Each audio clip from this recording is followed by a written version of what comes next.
So may buntag mahigala sa mahigala na napunta diri sa bukid sa atong gamay farm. Nata diri sa ayan. Watermelon farm diri sa atong pepino. Mga higala karon day time magkuanta. So naabot na jud ang time nga maka-harvest nata sa ato ang pepino. So pepino actually mga higala ang target na buwan ni siya December or hinapos mga higala pero karon kay November 27 then nanay mga dagko nakita na mo nga inani nagdagko so pwede na sa harvestan so amo na lang i-harvest mga higala. So mga higala karon nga episode arita sa atong pepino so kuyugi mi ninyo mag-harvest sa atong pepino. Let's go mga higala. So ara mga higala atong pepino so nakasugod na dyan mag-harvest natin mga bisita diri Jeans Vlog so Kulisaw Wilfredo mao ni atong mga harvester so ana natin harvest kuan pa ni siya so mao ni atong mga higala ato ang pipino so quality kay siya kay ambis iba mo ni ampay sa amiga nga ni kay lami gano kay siya kilaon kuno para binda kanang imo sa nagulan og kanang mga isda nga malangsi ana kada ko yung pipino go na ni ngani ana kada ko dara Jeans Vlog.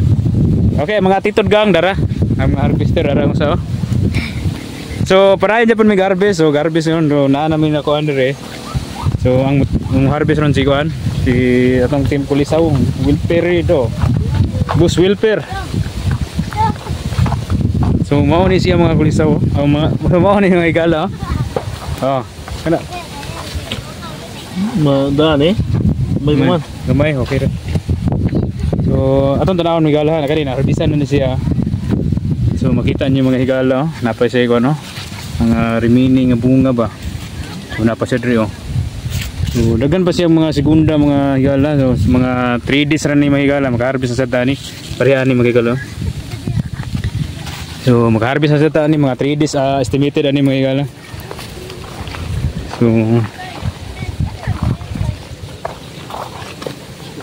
so hinana mga higala pila to ka punuan na yung nakuha na regal 23 nasunog 23 niya mo kilo to siya og ilang kilo to naulian magubano at bang ba katang bunga to nasunog to what so padayon dyan po ng pag-harvest mga higala so karon mga kuha na mga harvest tulo na ka balde so gamay rin sa mga higala kuha rin ka punuan 130 ka punuan din ay nasunog mga 23 ka punuan then nanan sa mga 100 plus so mao na ni mga higala to ang na-harvest ron so mga 3 days after ani mga higala so pwede na sad ta maka-harvest ani nga pipino dali ra ni siya mga higala kay naa siya mga segunda kanang inani mga dali ra kini siya mo dagko mga higala so sa usaran ni siya kapunuan sa duha tulo so naa siya segunda nga tulo sa diri mga higala kani mga higala maka-harvest ta kung magkugil lang ta diri sa bukid so naara jud tay makukuha or makutkuot nga or naara jud tay makaon mga higala kung maningkamot ta pagtanom diri so mao ni siya ang atong pipino mga higala so padayon dyan po naman pag-harvest mga higala pero naka-harvest na mig tulo ka baldi so tanawon ng mga higala og aswat no so mao ni itong harvest ron so estimated ani mga higala mga nanis mga 18 or 15 kilos yes kani siya estimated lang ha so nindot itong pipino higala compare before nga nagtanom mi pipino parang kuanto siya daghang insect nga ni-atake karon murag minus pa siya